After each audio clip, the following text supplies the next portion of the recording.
ગુજરાતી મસાલા પાપડી બનાવવા અહીં મેં 2 વાટકી ઘઉંનો લોટ અને તે જ વાટકીથી 2 વાટકી ચણાનો લોટ લીધો છે।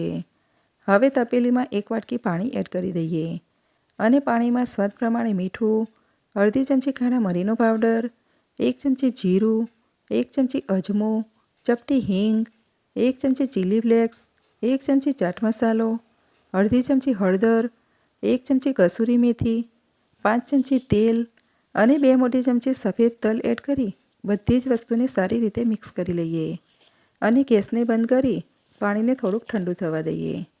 પાણી થોડુંક ઠંડુ થાય એટલે લોટમાં થોડું એડ કરતા જઈને કઠણ લોટ બાંધી લઈશું।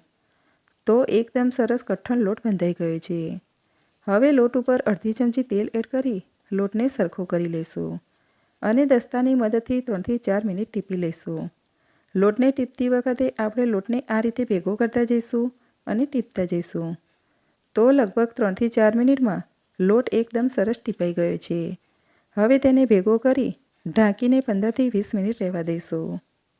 હવે પાપડી ઉપર સ્પ્રિંકલ કરવાનો ચટપટો મસાલો બનાવવા બાઉલમાં 1.5 ચમચી લાલ મરચું પાવડર અને 1 ચમચી સંચર પાવડર એડ કરી સારી રીતે મિક્સ કરી લઈએ।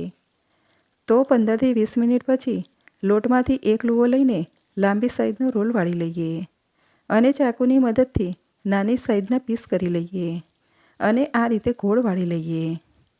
હવે લોટને થોડાક કોરા લોટથી કોટ કરી પાટલા પર રાખી તેની પતલી પાપડી વણી લઈએ। હવે પાપડીને સૂકવવા આ રીતના પ્લાસ્ટિક ઉપર રાખી લઈએ અને પાપડીને 10 થી 15 મિનિટ આ રીતે રહેવા દઈએ જેથી પાપડી એક બાજુએથી થોડીક ડ્રાય થઈ જાય। હવે તેને બીજી બાજુ પલટાવી બીજી સાઈડે પણ 10 થી 15 મિનિટ સૂકવવા દઈએ અને પાપડીને આ રીતે ભેગી કરી લઈએ। હવે પાપડીને તળવા માટે તેલ ગરમ થાય એટલે ગરમ તેલમાં પાપડીને તળવા માટે એડ કરી દઈએ। તેલમાં પાપડી ઉપર આવે એટલે જરાથી આ રીતે બંને બાજુ ફેરવતા જઈને મીડિયમ ફ્લેમ પર ક્રિસ્પી થાય ત્યાં સુધી તળી લઈએ। પાપડી પતલી હોવાથી 1 મિનિટમાં જ તળાઈને ક્રિસ્પી થઈ ગઈ છે। હવે તેને તેલમાંથી કાઢી લઈએ અને પાપડી ઉપર ચટપટો મસાલો સ્પ્રિંકલ કરી લઈએ। તો એકદમ સરસ ક્રિસ્પી મસાલા પાપડી બનીને તૈયાર થઈ ગઈ છે।